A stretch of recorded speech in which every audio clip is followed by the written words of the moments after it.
Vamos para Mateus capítulo 1. Amém?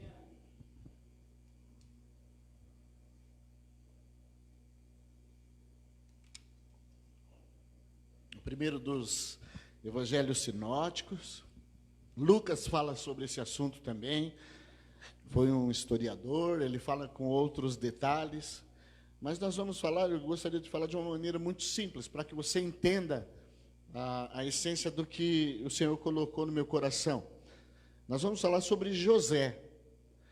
E eu gostaria de ler do versículo 18 até o versículo 25. Eu queria que quem tem Bíblia abrisse. Quem não tem Bíblia, baixe o aplicativo, vai estar escrito lá, Bíblia, e depois baixa a Bíblia e lê offline no culto, jovens. Mas é bom acompanhar a Bíblia também, nós estamos sendo direcionados para isso. É lógico que a gente usa também aqui, nós usamos também o Data Show, mas é bom ter Bíblia. Quem não tem Bíblia, nós temos algumas populares ainda aí, temos algumas Bíblias, e aí você pode levar para casa, ler e começar a estudar a palavra do Senhor, tá bom? O texto diz assim, eu vou ler a minha versão, tá bom? Não, vou ler a versão da NVI aqui. Vamos lá. Foi assim o nascimento de Jesus Cristo. Maria, sua mãe, estava prometida em casamento a José, mas antes que se unissem, achou-se grávida pelo Espírito Santo. Por ser José seu marido, um homem justo, e não querendo expô-la à desonra pública, pretendia anular o casamento secretamente. Mas depois de ter pensado nisso, apareceu-lhe um anjo do Senhor em sonho e disse: José, filho de Davi, não tema receber Maria como sua esposa, pois o que nela foi gerado procede do Espírito Santo. Ele dará luz a um filho, ela dará luz a um filho, e você deverá dar-lhe o nome de Jesus, porque ele salvará o seu povo dos seus pecados. Tudo isso aconteceu para que se cumprisse o que o Senhor dissera pelo profeta. Amém? Vamos orar? Senhor Jesus, que a sua palavra seja ministrada, Senhor. Me ajuda no entendimento, na iluminação desse texto. Que os corações, Senhor, das pessoas que aqui estão, Senhor, estejam abertos para ouvir esta palavra. Esta pessoa que está em casa, Senhor, que ela possa receber essa palavra, Pai. Eu quero repreender toda a ingerência, toda a intromissão maligna, aquilo que fecha o coração, Senhor, toda crítica, tudo aquilo, Senhor, que não provém do Senhor, em nome de Jesus. Amém. Amém, gente? Eu gostaria que você permanecesse alguns minutos sentado, tá bom? Quem quiser usar o toalete ou pedir água, levanta a mão agora já. Melhor, vai lá, sirva-se e permaneça, porque nós vamos... São 15 para as 11. Terminamos o culto mais cedo, não tem problema. Eu acho que esse período que nós temos aqui de 1h30 de culto é o suficiente para termos um culto agradável, para extrairmos, para louvarmos, extrairmos o máximo da palavra, para orarmos, tá bom? Então, eu gostaria que você permanecesse uns minutinhos aí, focado no que vai ser falado aqui. Nós vamos falar de José, o esposo de Maria, o pai de Jesus. Ele foi quem cuidou do Senhor Jesus. Ele não foi o pai biológico de Jesus, mas ele foi um homem escolhido por Deus para cuidar de Jesus. E era uma grande responsabilidade, principalmente no contexto em que ele vivia, na época, e quem ele era. Ele era uma pessoa muito humilde. Maria era uma pessoa muito humilde. Para vocês terem uma ideia, eles moravam num lugar em Nazaré, que era uma cidade muito pequena, e eu estava vendo, alguns historiadores descobriram essa cidade, mas eles chegaram primeiro nos cemitérios, que normalmente ficava do lado de fora da cidade. Então, foi possível eles terem uma noção de qual o tamanho da cidade. Aquela cidade era uma vila, né? Não era uma cidade, um vilarejo, tinha 900 metros, muito pequeno, menos de 1 quilômetro. E as pessoas que moravam ali eram no número de 400 a 500 no máximo. Muitos parentes. E eles eram quase que insignificantes no mapa. E a responsabilidade de José de cuidar daquele que seria o Messias, aquele que viria no cumprimento de uma palavra do Senhor, que foi dada no Antigo Testamento, aquele que todo judeu esperava. Não foi aceito pela grande maioria naquele momento, mas tinha uma missão super importante. Amém? Posso ouvir um amém mais amém? Amém. Quando eu começo a falar, eu não sei, mas eu acho que eu vou dando sono na galera. Então, ninguém ainda deu uma pescadinha, mas eu já estou acordando a turma aí, tá bom? Quem tiver meio pescando, vai lá, lava o rosto. Tá joia? Então, era muito humilde. Muito pouco se fala de José. E Maria, dentro da religião cristã, protestante, ela sempre teve assim uma versão, eu não sei, porque havia um combate muito ríspido na minha infância e adolescência contra o catolicismo. O catolicismo, ele coloca Maria de uma maneira exagerada, numa posição que ela não deveria estar. Mas, por outro lado, o protestante coloca numa posição também que ela não deveria estar. Porque foi uma mulher abençoada por Deus e uma grande pessoa. Ontem eu fiquei sabendo no final que foi falado sobre Maria aqui, e isso é muito importante entre nós. Como nós falamos de Débora, de Ruth, falamos de Esther, de outras mulheres da Bíblia, devemos falar de Maria também, que teve uma missão muito importante. Mas José, muito pouco se prega sobre José, porque a sua passagem no contexto bíblico é muito pequena. Ele não fala uma palavra, não tem uma narrativa de José na Bíblia. Nenhuma sequer. Ele era um homem muito na dele. Só que eu estava lendo esse primeiro capítulo porque eu decidi ler o livro de Mateus. Quando eu começo a ler, eu sempre leio o livro. E aí eu comecei logo no capítulo 1, isso já me despertou. Como esse homem se portava diante de uma situação tão difícil como ele viveu naquela época. Então, como não existe nenhuma fala de José na Bíblia, e também coube a ele proteger, cuidar e educar Jesus, porque Jesus ele foi 100% Deus, 100% homem, ele foi uma criança comum, ele tinha um papai, ele conviveu com outras crianças. Eu cheguei a pensar na minha loucura, né, na minha viagem da maionese aqui, Jesus com seus discípulos, talvez em cima da montanha ali, eu não vou nem fazer assim, porque a Nayara, um dia eu fiz Paulo, né? Ela ficou vendo Paulo, ela falou. Mas imagina, Nayara, Jesus na montanha, provavelmente os discípulos conversavam outros assuntos também, e havia essa curiosidade, Senhor, mas e o seu pai? E José? E ele deve ter contado coisas maravilhosas, porque o Senhor Jesus era um homem 100%. Ele era uma pessoa muito boa, muito gentil, muito amável. Ele quebrava algumas regras daquela época, em relação às mulheres, às crianças, e provavelmente ele era um ótimo filho, e tinha também um ótimo pai. Então, José, ele pertencia à linhagem de Davi, isso está em Lucas, e José não teve relações com Maria, porque ele pretendeu se divorciar assim que ele soube desse assunto aqui. Que ela foi visitada por um anjo, que ela teve um sonho também, e ela estava grávida, ele estava desposado, ele estava noivo. Uma tradição da época, eles ficavam um ano ali, porque tinha um dote, tinha todo um acontecimento, e o casamento também era algo muito importante. Então havia uma relação de respeito, e José estava noivo de Maria. Ele nunca teve contato físico com Maria, e ele, por ser justo, o texto diz, provavelmente era um homem muito respeitador de Maria, e por ser escolhido também como o pai de Jesus. Ele provavelmente era um homem sensacional. Só que o que acontece? De repente, Maria fica grávida por uma ação do Espírito Santo, por um milagre do Senhor. Ela foi a escolhida. E José, morando numa cidade pequenina, com poucos habitantes, familiares, a sua mulher ficou grávida antes do tempo previsto do noivado. Ele tinha que assumir uma responsabilidade, porque todos ficariam sabendo, barriga cresce. Ele, sendo um homem justo, ele tinha um nome a zelar, e também se preocupou muito com Maria. Mas ele não entendia, porque ele era carpinteiro. E eu estava pesquisando também, como era uma cidade pequena, ele saía para fazer trabalhos de carpintaria.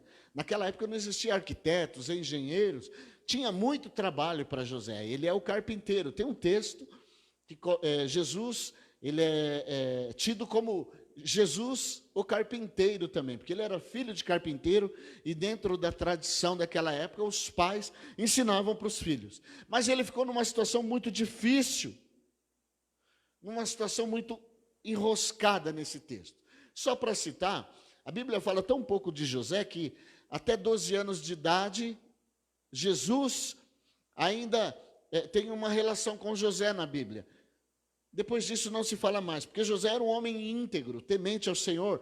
Ele apresentou ao Senhor naquela regra dos judeus. Ele ia nas festas anuais, tinha as festas em Jerusalém, e ele levava a sua família. Então era um homem muito religioso, muito íntegro. Numa dessas viagens, Jesus se perdeu. E por 3 dias eles não deram conta de Jesus. Quando voltaram lá em Jerusalém, Jesus estava falando para homens que entendiam da Bíblia, da Torá, e aqueles homens que eram religiosos. A partir dali, não se fala mais de José. Os historiadores dizem que provavelmente Jesus ficou órfão de José. Na cruz, no momento da crucificação, o melhor amigo de Jesus, o João, estava ali e Jesus ele falou: mulher, eis aí o teu filho. Em outras palavras, Jesus estava dizendo a ela para confiar em João e para João cuidar da sua mãe. Porque o José provavelmente não estava mais ali. Mas ele foi um grande homem. E nessa passagem relâmpago de José da Bíblia, nós tiramos algumas lições muito preciosas.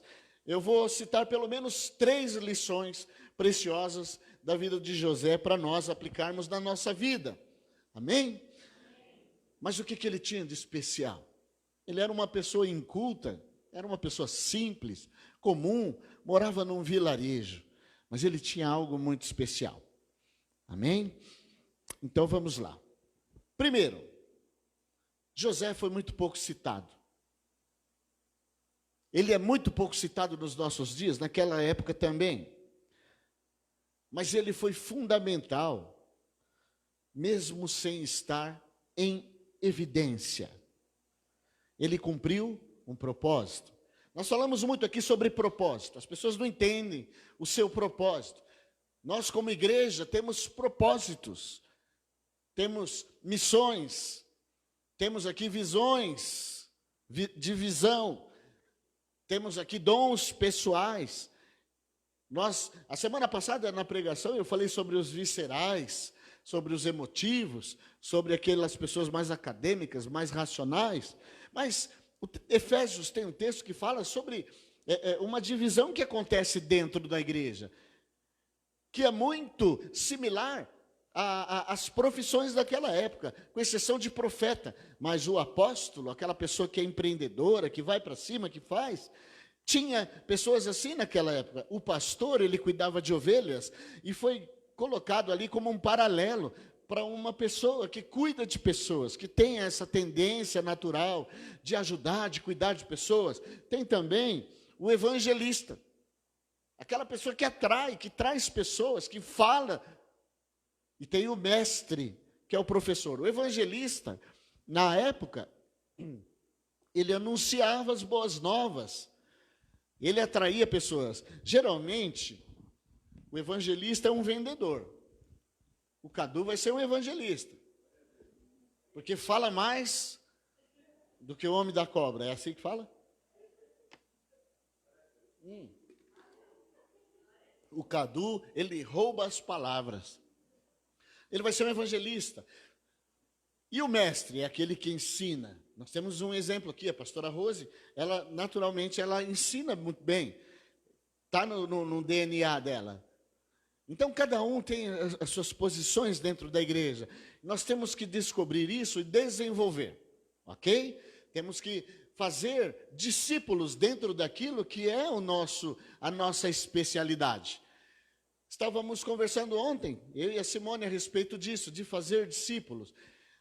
Algo foi colocado nas mãos dela e daqui a algum tempo ela se surpreende. E dentro de um tempo muito não premeditado, mas assim, uma ação de Deus, porque nós queremos crescer em quantidade, qualidade e desenvolvimento. Algumas pessoas se desenvolvem mais do que outras, porque depende do quê? Da vontade da pessoa, da busca, da cura. O que mais atrapalha o crescimento dentro da igreja é o que nós achamos, as nossas certezas, quando nós pontuamos a nós mesmos. E eu tenho ensinado aqui na igreja que todo líder, e que todos somos líderes, mas que todo líder deve ser um líder inútil. Espera aí, não entendi. Como assim líder inútil? Nós temos que cuidar das pessoas que estão sob a nossa coordenação de tal forma que a performance dessas pessoas sejam excelentes, sejam acima da média, que essas pessoas façam melhor. Só que existe uma máxima, no começo elas estão em fase de aprendizado, e o que acontece na igreja histórica brasileira é que quem sabe um pouquinho mais, quer sempre ter o domínio de quem sabe um pouquinho menos, e não permite que aquela pessoa erre. Perfeccionismo, eu entendo que é um mal na vida das pessoas. E tem pessoas que falam com muito boca cheia, eu sou perfeccionista, eu faço... Sabe por quê, querido? Porque Deus, Ele é melhor do que nós. Jesus era muito melhor do que os discípulos, só que Ele confiou a Ele. E na igreja, o processo é crescimento. Paulo fala sobre ser bebê. Um adulto, ele tem muito mais consciência e habilidade do que um bebê. Mas você, quando chega na igreja, você tem que crescer em quantidade, qualidade e desenvolvimento. E esse desenvolvimento é na prática. Você começa a fazer. Só que quando você atinge um estágio, você não é mais o Neymar. Você vai passar a ser o Tite. Vocês estão entendendo o que eu estou falando? Você tem que alcançar o ápice, a melhor performance do que você faz, para você começar a ensinar uma outra pessoa. Era o Talmide. Alguns pastores já pregaram a respeito daquele homem que saía no deserto ali, naquelas montanhas da Palestina, e os discípulos iam atrás, e no final do dia, as suas roupas estavam todas manchadas da poeira, porque caminhava atrás do mestre. Só que chega um momento que temos que passar o bastão. Então, ser servo inútil é você criar um discípulo a ponto dele permanecer e continuar. É como o pai inútil. Eu vou usar o Hugão como exemplo, porque ele tem uma família de levitas que canta no carro. Viu, Hugão? Eu vou te contar uma história. Fui levar as crianças, teve aqui o culto das crianças, e teve o louvor atrás. Só que do meu lado direito, que é a orelhinha que eu ouço mais, estava Mr. Dani, mais conhecido como Capitão Linguiça. Ele reivindica esse codinome aí que eu dei para ele quando chegou, na época, bem pequeno titinho. E ele, Senhor Jesus, Jesus, Senhor, e cantava que era uma bênção, e está crescendo no conhecimento da graça. Esses dias eu estava falando com a Nenê, cadê a Nenê? Está na salinha? Tá, estava falando com a Nenê, o Daniel, ele é o protótipo de um baterista da igreja Renovo que eu conheço. Bagunceiro, espoleta, é bronca. Hoje eu já dei uma bronca nele, peguei o celular no começo do culto, né, Giovana? Entreguei para a Giovana, ele já ficou bravo e tal. Só que é assim, aí vai crescendo. Aí o Daniel e o Cisco, o Capitão Linguiça, que é um Daniel 1, e o Daniel 2, que é o Cisco, vão crescer. E um dia eles vão casar. E o Hugão vai ficar muito feliz se ele for um pai inútil. Quando ele chegar na casa dessas crianças e falar, filho, está precisando de alguma coisa? Não, pai. Graças a Deus, está tudo bem. E o relacionamento? Eu amo minha mulher. Amém. Quantas novidades? Pai, estou com um projeto sensacional na igreja. O Gão, opa, então me fala do projeto. Aí o Gão fica todo, satisfeito com o projeto do Capitão Linguiça. Aí o Gão, mas e aí? O carro, tudo, pai? Tudo em dia. Aí o Gão vai falar, poxa, eu não sirvo para nada? Que bom. Eu sou um pai inútil. Porque o importante não é deixar uma herança, o importante é deixar um legado. Uma herança, ela serve para uma pessoa só, ela é individualizada. mas um legado se estende em gerações. Então, o nosso modelo discipular é legado. Por quê? Porque o Dani vai fazer discípulo, discípulo, discípulo, discípulo, não na questão só familiar, como na questão bíblica, na questão igreja. Então, mesmo que você comece com um pouquinho, e daqui a algum tempo você fala, olha o resultado do trabalho, é assim que funciona.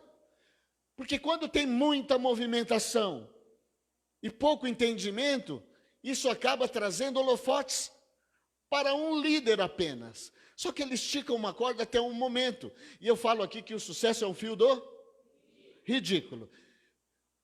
Quando eu quero me achar, eu caio no campo do ridículo. Sabe por quê, irmãos? Porque na igreja tem aquelas pessoas que são de oração, profetas de Deus, e eu reconheço isso. Só que tem outros que são mestres. Tem outros que são evangelistas. Tem aqueles que são os apóstolos. Tem os pastores. E é importante que se desenvolva isso na igreja. Eu gostaria de ser só um facilitador, o Tite, e que surjam Neymares dentro dessa igreja, para adiantar isso. Só que dentro da proposta de uma igreja comum, existe uma subtração da capacidade, da qualidade, uma defraudação ministerial. E aí a pessoa não entende o que é e vira uma competição pessoal. A competição quando atrai para si aquilo que ele acha. Só que o José, ele foi escolhido para ser o pai de Jesus, um homem justo, fantástico, numa cidadezinha piquititinha, que estava debaixo de uma opressão. Ele podia falar, agora é minha vez, porque o Messias é daqui, da minha quebrada, agora todo mundo vai me conhecer. Ele preferiu ficar na dele. Então você vai repetir comigo aqui, esse primeiro ponto forte de José. É fundamental, mesmo sem estar em evidência, ser usado por Deus. Isso é o mais importante, tá bom? Segundo ponto forte que eu vi nesse camarada aqui, nesse homem de Deus. Ele era justo. Só que o versículo que fala que ele é justo diz assim: por ser José seu marido um homem justo e não querendo expô-la à desonra pública, pretendia anular o casamento secretamente. Espera aí. A mulher estava grávida. Ele era justo, ele poderia usar a justiça em causa própria. Espera aí. Eu ia casar com ela, viu, gente? Pode apedrejar, porque era isso. Acabou a vida dessa mulher. Pode apedrejar, porque eu ia casar com ela, ela apareceu grávida e está contando uma história aí. Nós pensamos que a justiça que Deus nos dá é como a justiça dos homens, e a Bíblia fala, buscar primeiro o reino de Deus e a sua. É reino, eu falei aqui de embaixada. Se você estiver em outro país e acontecer alguma coisa, você está dentro da embaixada, aquele ali é um pedacinho do seu país. Nós temos cultura própria, temos uma linguagem própria, nós vivemos de maneira diferente, só que tem pessoas que ainda não entenderam, porque está tão contaminado com a piscina da casa do vizinho, do mundo comum, que está trazendo. E olha, esse camarada foi tão fantástico que ele não quis holofote. E dentro das igrejas e do mundo, e da mídia comum, do marketing, as pessoas querem holofote, usa isso como estratégia. Não querem distribuir, não quer ser Tite. Todo mundo quer ser Neymar. Agora, ele era justo, mas ele tinha nas mãos dele a justiça. E ele julgou a sua justiça em favorecer uma outra pessoa. Ele falou, eu vou sair de fininho, para não prejudicá-la. O que poderia acontecer? Aquela cidade de 400 pessoas, no dia seguinte ia falar, olha aí, ó. Estava desposado com a Maria, engravidou e ó, vazou. Vocês estão entendendo o que está acontecendo? Que justiça é essa? A justiça de Deus não legisla em causa própria, e sim por um motivo extraordinário. Por que as igrejas empacam? Eu estou falando muito de igreja porque retomamos. A igreja está lotada. hoje, muita gente, poucas pessoas faltaram. Estamos retomando e vamos voltar ao crescimento. Vamos fazer o 2º ano de aniversário, mas ficamos um ano parado. Teríamos o dobro. Não temos o culto domingo à noite ainda, porque vamos lotar pela manhã. E isso vai ser muito bom quando tivermos 2 cultos. E eu estou falando muito de igreja por isso. Então, a justiça de Deus, ela não legisla em causa própria, pessoa. Ela legisla por algo extraordinário. Grandes homens e mulheres de Deus abriram mão de direitos humanos comuns para que algo sensacional de Deus acontecesse em suas vidas. Por que as igrejas têm tanto turnover, tanta troca de membros? Porque as pessoas querem que prevaleça, não uma ideia original de Deus já proposta, uma ideia pessoal. Por que há tanta desavença e desacordo entre os irmãos nos pequenos ministérios e grupos? Entre pessoas comuns, porque pensam diferente. Mas quando todos se unem por uma causa só, extraordinária, proposta pelo Senhor, cada um no seu quadrado, e pensando no coletivo de Deus, olha, querido, você vai fazer isso, porque vai dar certo, e vai crescer muito. É isso que empaca. Ontem eu estava conversando com o pastor Marquinhos, e ele citou uma coisa muito exata, que algumas igrejas mais tradicionais não passam de 200 membros. E as sedes, as grandes, tem 400. Por conta disso. Porque as pessoas não passam bastões. Porque não entenderam a proposta de Deus para eles e para a igreja. E não querem se adaptar, querem trazer para o seu jeito, para si, para a sua maneira de fazer. Eu não concordo com isso, não concordo com aquilo, não concordo com isso, não concordo com aquilo. E aí alguns crescem, porque são bacon. Lembra que eu falei da grande sacada do X-Egg? Aquela reunião que teve, cada um entrou com uma parte, a galinha entrou com os ovos só, mas o porco entrou com bacon. Então o comprometimento do porco era muito maior do que o da galinha. É isso que é para fazer? Então eu entro de cara, eu abro mão de mim. Mas quando nós fazemos isso numa proposta de Deus, parece que estamos perdendo, parece que nós estamos recuando. As pessoas vão falar, vão gritar na sua orelha, para, mano, você é bobo. Sabe, discurso de turma da pipoca, discurso de outras pessoas. E você tem que sustentar uma situação mesmo que as outras pessoas não veem. Ah, mas você tá lá. Ah, mas você fez isso. Ah, mas você anda com ela. Ah, mas você não sei o quê. Ah, mas você perdoou. Ah, mas aconteceu tudo isso e ainda está junto? Sim, porque o que é maior é o porquê. Não é o como, nem o quê. Amém? Alguns entenderam aqui, porque eu já falei do porquê. Leia o livro Simon Sinek, que é um livro secular, tem nas lojas americanas. E ele fala sobre aquela proposta que toma conta de você. Poxa, é isso que eu quero. Eu me identifiquei com essa causa. É o límbido, não é o neocórtex frontal. Você ouve, não é só por aprendizado comum. Você começa a ouvir, aquilo começa a mexer com você, você fala, é essa a minha causa. Eu quero fazer parte desse projeto aí.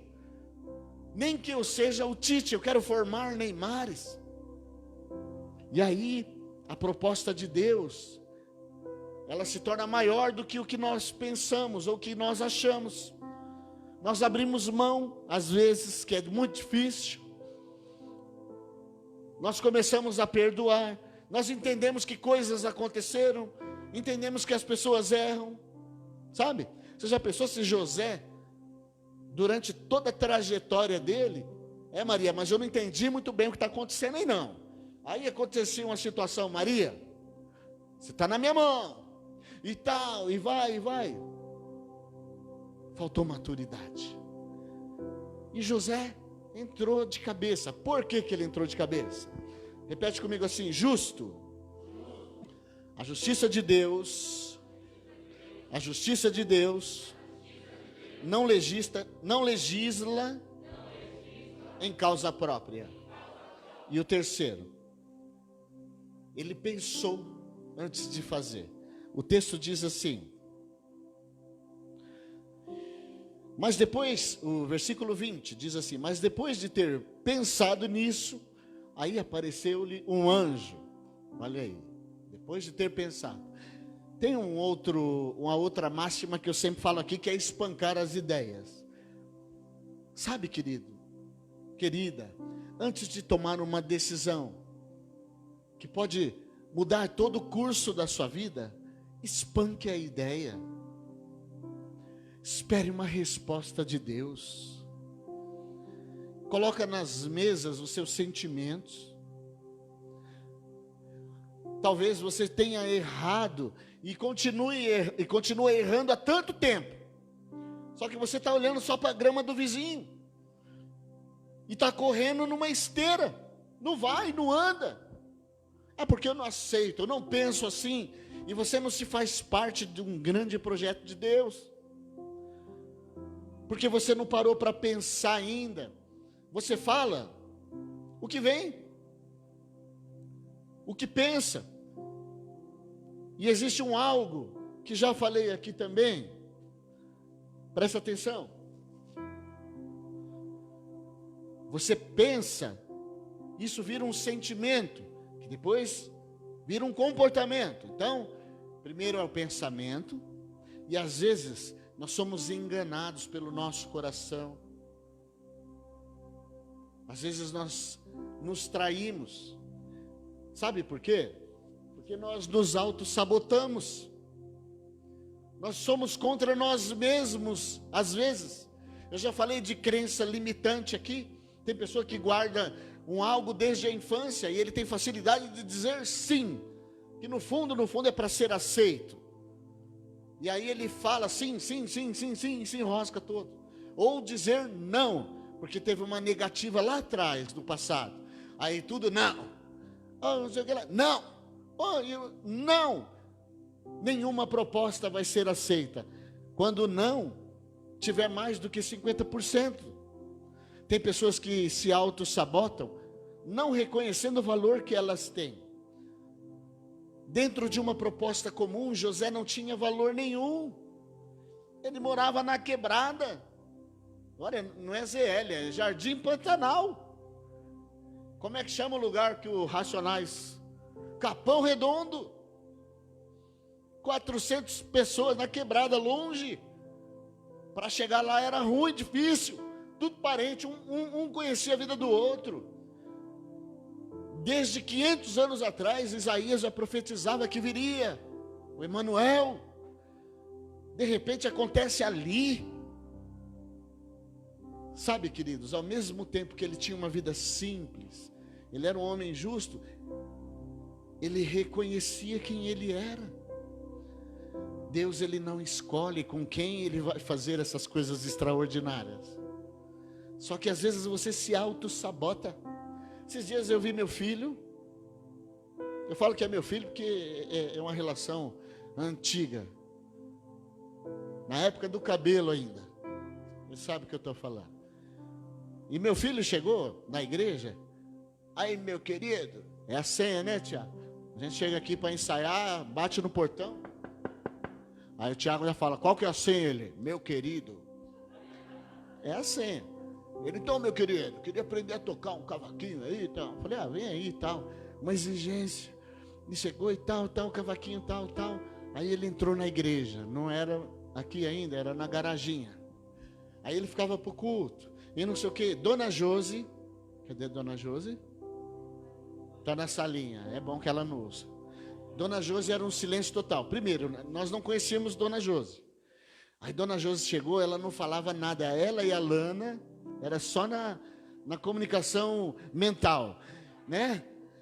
E aí, Dona Josi e tal, e pá, o cara chega. Começa a tocar um violãozinho. Cantar uma musiquinha. A mão direita, né, Tiagão? A gente fala, se mascasse chiclete não andava, gente. Porque a coordenação não batia. O Tico e o Teco estavam em confusão já, desde a infância. E se ele tocasse aquilo, ia para cantar e tocar. E foi um dia, a Simone começou a trabalhar a vida do Vini, e ele começou a parar de se auto-sabotar. Ele falou: opa, peraí, eu acho que eu consigo, eu acho que eu posso. A Josi, que era o silêncio total, foi quem ministrou o louvor hoje, né? E ele: eu posso, e eu vou, e eu consigo, e eu toco. Sabe, querido, estou usando o Vini como exemplo, para você se colocar na sua posição. Tem algo extraordinário para você. Vai ter sempre pessoas para falar que você não consegue, que você não vai conseguir. Vai ter sempre pessoas que vão mostrar um quadro tão diferente do que realmente é. A lente de Deus te vê de outra maneira. Olha, você pode estar no Nazaré que for, pode ser o Capão Redondo da Bíblia, você pode se achar pequeno, mas existe um processo, tem alguns passos. Você precisa identificar essa crença que te limita, essa autossabotagem, e começar a buscar essa coisa extraordinária de Deus. Mas isso começa aqui dentro. Fala assim: em mim. Você precisa se descobrir. Um dia eu descobri que eu poderia ser um pastor. Eu era filho de pastor. Minha família tem muitos pastores. Meu primo está aqui. O pai dele é pastor. Só tem pastor. Quando é pastor, é macumbeiro, né? Está ali. E eu não me achava capaz. Você é capaz. Você pode. Deus quer te usar para algo extraordinário. Só que você precisa ser José. Você precisa pensar, espancar as ideias e chegar a essa conclusão. Não tomar decisões precipitadas. Porque quantas vezes você teve nas suas mãos um momento de decisão, de mudar, agora vai, e você não acreditou em você mesmo? Quantas vezes Deus colocou diante de você uma mudança de cenário, e você deu margem para o erro? Eu não vou conseguir. Consegue. Ai, mas eu estou tomando uns mé. Você que está me assistindo, alguns me conhecem. Eu tomava muito mé, mas muito mesmo, tipo Tiago assim. Tomava muito mé. É difícil largar? Larguei. Eu fumava cigarro, muito cigarro, tipo Danilão. Danilão falou para mim: pastor, o mais difícil foi parar de fumar. Difícil, né, Danilão? Fumava muito. Ah, mas eu usava droga todo dia. Quando comecei foi com a cola. Minha esposa que está aqui, a única mulher que me aguentou a vida toda, né? A mãe dos meus filhos, ela tirava o resto de cola de sapateiro do meu corpo. Eu colocava a camiseta dentro da lata de cola. Eu cheirava, ficava 3 dias doido e 5 sem dormir. Tem jeito. Algumas pessoas falavam para ela: larga a mão, isso aí não tem conserto não. Isso aí não vai muito longe não. Sabe por que eu estou falando isso? Para você entender que dentro de você tem algo extraordinário que Deus pode transformar, pode mudar. Só que teve um dia que foi o dia da decisão. E talvez você veio aqui nesta manhã, você está me assistindo em casa, que é o momento da decisão. Espera aí, é tudo ou nada. Vou me entregar. É o projeto X-Egg. Eu vou ser bacon, eu vou ser o porquinho, eu vou entrar de cabeça. Mas para concluir, você só entra de cabeça num projeto que você tem certeza que é de Deus. E aqui esse texto fala muito sobre os sonhos de José. E não foi só nessa passagem, tem outras passagens que falam sobre sonhos de José. Ele fugiu para o Egito, ele sonhou. Quem falou para ele que foi uma obra do Espírito Santo essa gravidez? Foi um anjo do Senhor, num sonho.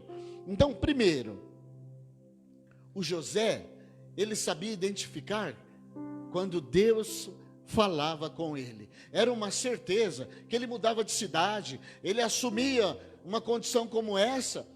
A coisa foi de repente e não foi muito fácil. O texto fala que ela ainda grávida, olha, Gravidez são 9 meses, ele estava desposado, talvez não estivesse casado ainda, ele não manteve relações enquanto não nasceu o menino, mas ele foi visitar a Isabel.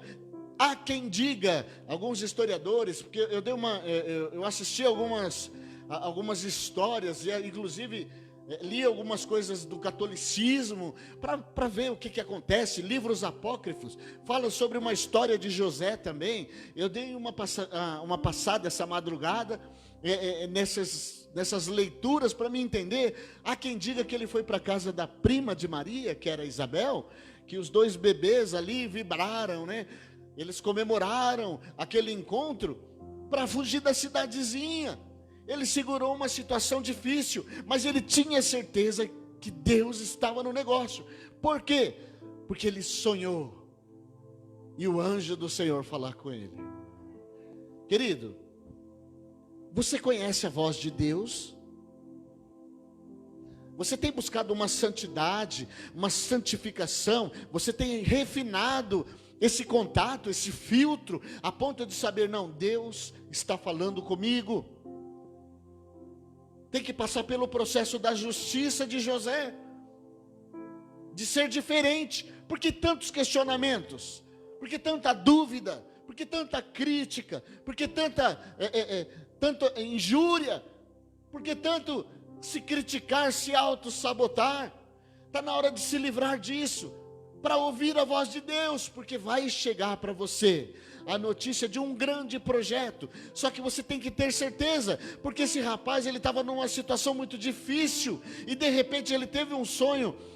Ele amanheceu convicto de que Deus tinha falado com ele. Não tinha telefone cruzado, não tinha uma comunicação assim, não perceptível. Será que você tem tido isso? Temos que buscar isso com Deus. Mas uma coisa eu quero te falar com toda a certeza do mundo, mesmo sabendo que mesmo assim algumas pessoas vão duvidar.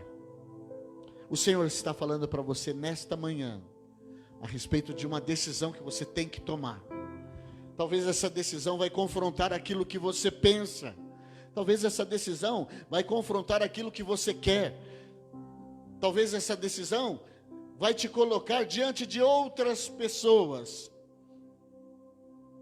numa posição contrária àquilo que você sempre pensou e falou. Imagina, todo mundo falando, José, esse homem era justo. Agora acontece uma situação dessa. Ela não foi aceita, Maria não foi aceita durante muito tempo, José também. Aquilo ali foi um acordo entre José e Deus. Depois da visita daquele anjo, ele falou, é isso que eu quero. E eu quero, para finalizar, deixar para você bem claro algo que acontece na vida de quem toma uma decisão. Não vai ser fácil. Você vai ter opositores. As pessoas vão criticar, às vezes, a sua conduta. As pessoas vão querer te diminuir, falar que você está se achando demais. As pessoas vão fazer medidas injustas, não dentro daquilo que Deus te propõe, mas dentro do que ela acha, ou de um outro grupo qualquer. Mas o Senhor vai te mostrar os resultados. Tem um outro algo também. Isso está em nós. Essa luta de querer reconhecimento. Você sabe, eu falei esses dias sobre um livro chamado O Invisível, né? De uma pessoa que era grande líder, que fazia, que acontecia na igreja. É Sarah Higgert. É um livro que eu presenteei minha amada. E essa pessoa, um dia descobriu o anonimato no meio das pessoas. E ela passou a ter uma vida mais comum. E ela conta que de repente a vida dela mudou. E ela saía, ela se tornou Tite. Deixou de ser Neymar. E ela olhava para a árvore que sempre esteve na porta da casa dela. Ela nunca notou nada de diferente ali. E naquele primeiro dia ela olhou aquela árvore e ela Poxa, que árvore linda. E Deus já começou a falar com ela ali. E no trabalho dela, pessoas pontuais iam lá, porque ela trabalhava numa loja de antiquários. E quando ela ia abrir a loja, ela começava a limpar os quadros, aquelas coisas antigas, e falar com Deus. Era um tempo de oração que ela nunca tinha tido, por causa da agitação da correria.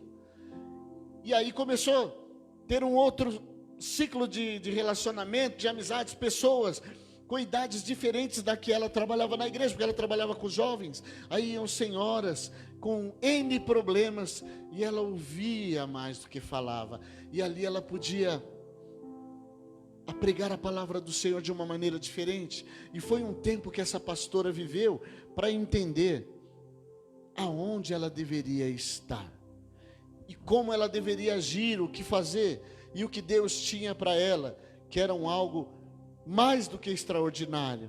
Só que nós estamos sempre querendo mais, sempre querendo holofotes, nós estamos sempre fazendo por conta própria.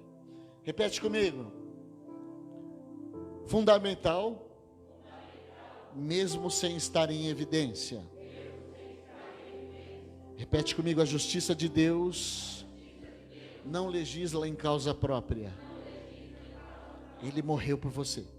Faça por alguém, faça por uma causa. E terceiro, não tomar decisões precipitadas. E para encerrar, eu queria que você ficasse de pé. E agora nós vamos fazer um exercício.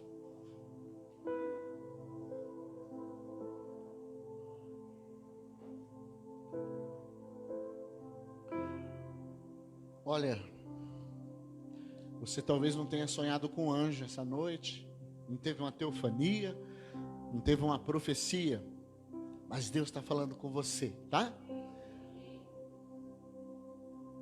Você aceita o desafio? Começando a mudar lá dentro, estendendo as mãos, fazendo aquilo que não é normal. Eu vi um comercial que estava o lava-pés, né? O pedir perdão. Só que eles fizeram com pessoas com os olhos vendados, e um fazia isso pelo outro. E depois eles revelaram o que um fez pelo outro, quem eram as pessoas. Aí quando foi a primeira dupla, um com a camisa do Palmeiras, o outro com a camisa do Corinthians. O palmeirense lavou o pé do corintiano, o corintiano lavou o pé do palmeirense. Aí o outro, um com a camisa Lula livre, o outro com Bolsonaro. Um negro que lutava, um preto, né? Que acho que é a palavra mais correta agora, que lutava por essa luta de classes, e um branco de elite, rico, que não tinha nada a ver. Sabe? Uma pessoa muito humilde, pobre, e uma pessoa que tinha muito dinheiro. Essas diferenças, elas devem ser quebradas. Talvez este seja o seu desafio. E o Senhor tem uma proposta para você, de ser profeta, de ser pastor, de ensinar, de evangelizar. Olha, está voltando, nós vamos para os hospitais, os palhacinhos, está tudo marcado, fazer sopão, culto, ar livre, culto das mulheres aí, culto dos jovens, culto, pregar evangelho. Deus está te colocando isso. Só que você precisa mudar e se inserir em um projeto de Deus, não naquilo que você pensa, que você quer. Talvez você tenha tentado isso há anos, e não deu resultado. O dia que você falou, sabe de uma coisa? É como se fosse uma reunião, que tivesse Jesus, um monte de anjos, e você, olha, queremos fazer uma reunião com você e tal. Aí, qual que é a minha participação? Não é fazer nada. Nós que vamos fazer isso. Você vai ser só o intermediador ali. Você vai estar ali só para... E é isso que Deus quer de você. Amém? Feche os seus olhos. Senhor Jesus, queremos, Senhor, aceitar este desafio. Eu quero esse desafio para mim. Tantas coisas, Senhor, que eu gostaria que fosse de outro jeito, e eu abro mão. Eu quero fazer do jeito que o Senhor quer. Coloca limites, Senhor, nas minhas vontades. Eu quero, Jesus, mudar e fazer por uma grande causa, pelos meus irmãos, por pessoas que eu não esperava. Essas pessoas, Senhor, precisam romper. Aqui está a sua igreja, Senhor, um grupo de pessoas potenciais, pessoas, Senhor, que têm uma história para viver, que tem algo extraordinário para acontecer. E nesta manhã, Senhor, nós queremos romper essa barreira, queremos romper as diferenças, queremos romper, Senhor, aquilo que nos separa do Senhor. Em nome de Jesus, todo perfeccionismo, crítica, todo achismo da nossa parte, da minha vida, da vida dos meus irmãos, nós queremos colocar por terra, Senhor. E nós queremos fazer parte deste projeto que o Senhor quer que façamos. Em nome de Jesus. Amém? Amém bem alto? Amém. Glória a Deus. Quanto mais alto amém, aí eu imagino que mais pessoas aceitaram esse desafio. Levanta a mão bem altão. Gente, eu vou dar um recadinho aqui. Pode dar um recadinho? Eu acho que tem um negócio para rebolar o queixo. Ontem teve o coisa das mulheres aí. Sobrou tanto bolo, e chá, e chocolate, e algumas coisas aí, que acabar o culto, gente, não fica em aglomeração, né? Não fica em aglomeração, mas todo mundo vai, pega um pratinho e dá uma beliscada aí, tem um negocinho para rebolar o queixo. O Danilo falou que não vai, olha lá, ele falou que ele vai embora, é isso? Não, tá. Então, mas não sai correndo, tá bom? Tem um cafezinho. Levanta a mão bem alto e repete comigo. Senhor, esta semana eu quero viver um novo projeto em minha vida. Abençoa minha família, minha casa, meus negócios. Pisa na cabeça do chinfreta. Em nome de Jesus, toda ingerência saia, que o amor de Deus, a graça do Senhor e a comunhão do Santo Espírito permaneça com todos. A igreja diz, amém. Não saia sem cumprimentar 75 pessoas, tá bom?